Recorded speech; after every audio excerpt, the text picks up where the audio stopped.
जी बेटा, तो हम इसमें डिस्कस कर रहे थे अभी जो है वो हम इसमें लास्ट जो इसका हमारा फर्स्ट आर्टिकल का जो पोर्शन है वो है टाइम पीरियड। ठीक है, हमारा जो ऑल्टरनेटिंग करंट है उसकी जो बेटा वेव फॉर्म हमें मिली थी, ये जो वेव फॉर्म आपको नज़र आ रही है बेटा, इसका टाइम पीरियड क्या मुराद है, इससे हम उसको टाइम पीरियड कैसे निकाल सकते हैं इस वेव फॉर्म का।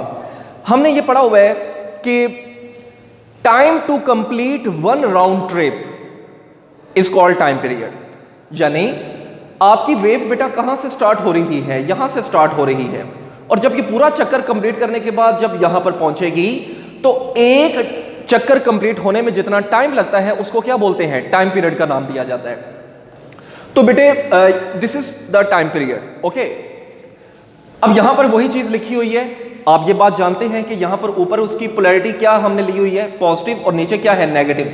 अब इसकी बड़ी जबरदस्त किस्म की डेफिनेशन बेटा मैं आपको जो है वो यहां पर मेंशन करना चाह रहा हूं कि the time interval t during which polarity is reversed once. ठीक है, एक दफा पोलैरिटी चेंज हो जितने टाइम में, that is called time period. यानी आपने यहां पर देखा कि आपकी यहां पर पोलैरिटी क्या हुई है, चेंज हुई है, पॉजिटिव से नेगेटिव पे गई है, तो पोलैरिटी क्या हुई है, रिवर्स हुई है। कितनी दफा, एक दफा। तो ये पोलैरिटी रिवर्स होने में एक दफा जितना टाइम लगता है वो क्या कहलाता है, टाइम पीरियड कहलाता है। तो बेटा is called time period of alternating current या ऑल्टरनेटिंग वोल्टेज। अब हम बेटा बात करेंगे फ्रीक्वेंसी और टाइम पीरियड के रिलेशनशिप के बारे में।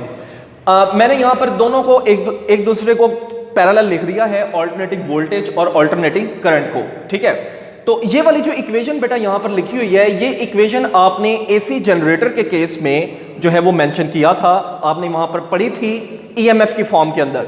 तो वही इक्वेशन हम इन केस ऑफ वोल्टेजेस बेटा लेंगे। सेम इक्वेशन है, कोई परेशानी वाली बात नहीं है कि V is equal to v naught sine of theta. यहां पर बेटा वी नॉट से क्या मुराद है, v naught is the peak value और द मैक्सिमम वैल्यू, यानी आपकी जो ये जो वेव फॉर्म है इसमें ये वाले जो आपको इस पॉइंट पर जो वोल्टेज मिल रहे हैं या करंट मिल रहा है वो क्या कहलाती है, पीक वैल्यू या वी नॉट, उसको बेटा हम कहते हैं V is equal to v naught sine of theta. अब ये रिलेशन आपने चैप्टर नंबर 5 फर्स्ट ईयर के अंदर पढ़ा था कि theta is equal to omega T.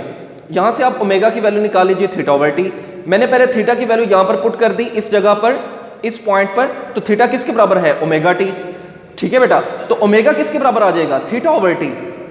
जब बेटा एक चक्कर कंप्लीट होने में आप जानते हैं कि एक पूरा राउंड ट्रिप कंप्लीट होता है, तो फिर बेटा जो एंगल बनता है वो कितना बनता है, वो एक सर्कल पूरे के बराबर होता है, और वो कितना बेटा कहलाता है, दैट इज 2 पाई। और एक चक्कर कंप्लीट होने में जितना टाइम लगता है बेटा वो क्या कहलाता है, टाइम पीरियड। ठीक है, अच्छा बेटा यहां पर जो फ्रीक्वेंसी की जो फॉर्मूला लिखा हुआ है वो क्या है, frequency is equal to 1 over capital T.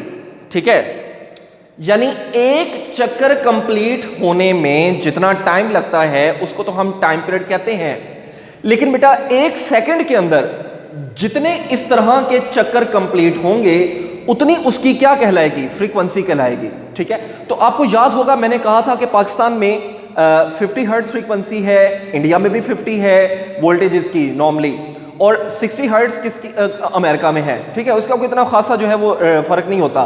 अब इससे मुराद क्या है बेटे, देखें इतना हैवी वोल्टेज प्रोवाइड किया जाता है कि एक सेकंड के अंदर आपका जो एक करंट जो है वो कितनी वेव फॉर्म बनाता है, वो बेटा 50 वेव फॉर्म्स जो है वो बनाता है। मींस दैट कि आपका इलेक्ट्रॉन जो है वो इस तरह बेटा जो उसकी जो वेव फॉर्म हासिल होती है उसकी मोशन के दौरान एक सेकंड में कितनी दफा वो इस तरह वेव फॉर्म हमें प्रोवाइड करता है, 50 टाइम्स। या इसको बेटा हम किस तरह समझ सकते हैं कि फर्ज कर लें कि ये एक रेजिस्टर है और इस रेजिस्टर के अंदर आपका इलेक्ट्रॉन जो है वो बेटा मूव कर रहा है। ठीक है, ऐसे ये आपका इलेक्ट्रॉन है, ये कंप्लीट करता है अपनी रोटेशन। फर्ज कर लें कि आपका इलेक्ट्रॉन बेटा इस पॉइंट से आप उसको ऑब्जर्व करना शुरू करते हैं, पहले वो नीचे आता है फिर यहां से बेटा मूव करके ऊपर जाता है। ठीक है, तो एक चक्कर कंप्लीट करता है। ठीक है, यानी इसका मतलब क्या है कि वो यहां से मूव करके पहले नीचे फिर ऊपर, तो एक चक्कर कंप्लीट हुआ।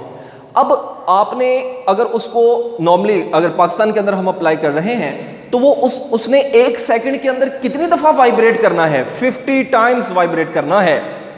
ओके, तो ये था बेटा उसका जो 50 हर्ट्ज का जो रिलेशन था वो इसके साथ ये था। ठीक है, वो मैंने आपको एक्सप्लेन कर दिया है। तो ऑल्टरनेटिंग करंट के अक्रॉस भी बेटा पहले इसको थोड़ा सा हम कंप्लीट कर लेते हैं। ठीक है, omega 2 pi over capital T है, तो बेटा इसको मैं ऐसे लिख सकता हूं 2 पाई 1 ओवर कैपिटल टी, ये भी वही चीज है।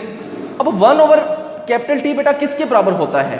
फ्रीक्वेंसी के बराबर होता है, तो ये बन जाएगा 2 पाई एफ। वो मैंने यहां पर वैल्यू पुट कर दी 2 पाई एफ, और ये वाला जो टी है ये वैसे का वैसे आ गया। अब एफ किसके बराबर होता है बेटा? यहां से आप एफ की वैल्यू भी निकाल सकते हैं, वो आ जाएगी, सॉरी एफ की वैल्यू हम यहां